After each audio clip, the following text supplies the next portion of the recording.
Christ, the revolutionary King. Dear friends, today the Church celebrates the feast of Christ the King. Pope Pius XI added this feast to the liturgical celebration of the Church in the year 1925. Therefore, this year is a centenary of this feast.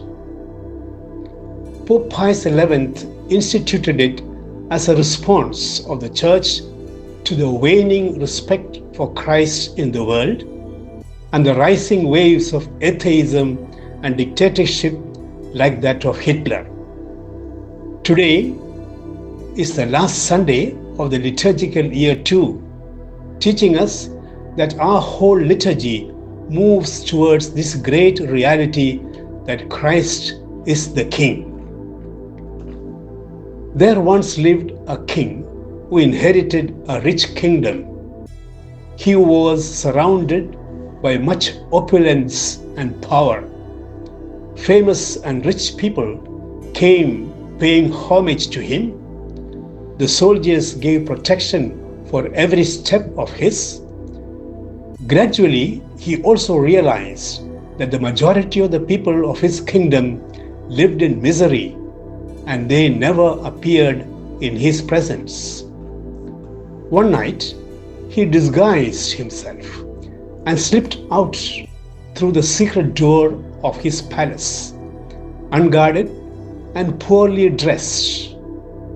As he walked, he saw a group of men working in the night, working at a gutter. He also joined them and worked with them.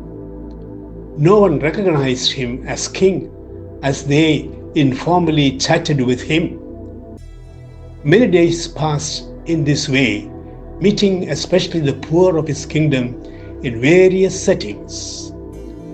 One night, as he returned back through the secret door of the palace, a guard noticed him and recognized the king in disguise. The news spread through the whole palace and throughout his kingdom. After this, the king addressed his people very briefly. By day, I am a king on the throne, and by night, I am a king of the gutter. I enjoy most being the king of the gutter. Unlike the other kings, he became a revolutionary king. The king moved with the poor and worked for their transformation. The king truly became powerful. Jesus indeed knew that he was a king. To Pilate, who asked him, "Are you the king of the Jews?" Jesus answered, "My kingdom is not of this world."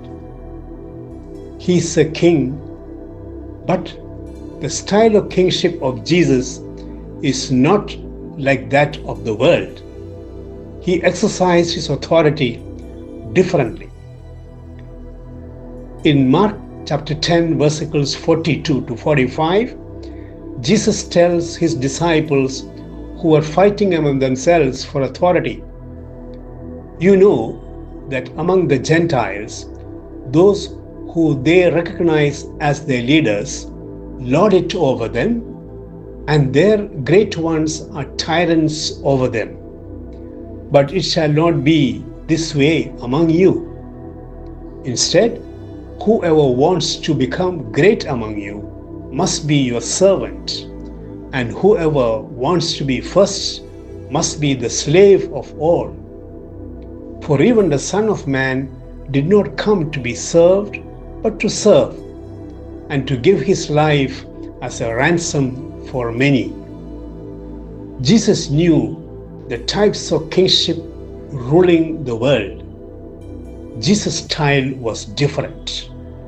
Jesus knew that there is true power in service rendered with the spirit of humility. After he had washed the feet of his disciples, Jesus said, "I Your Lord and teacher have washed your feet. You also ought to wash one another's feet. For I have set you an example that you should do as I have done to you.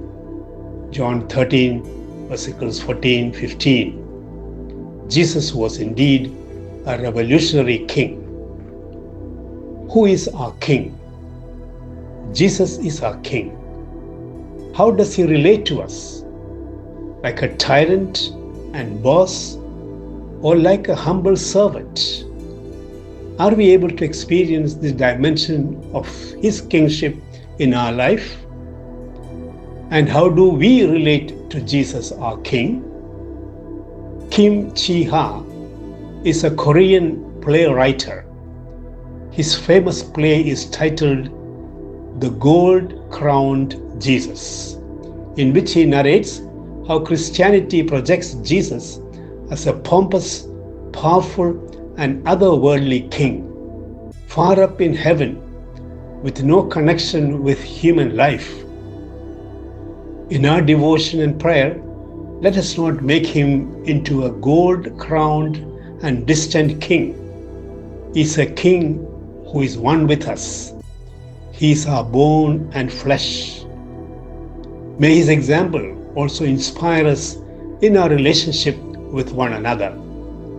May God bless us all.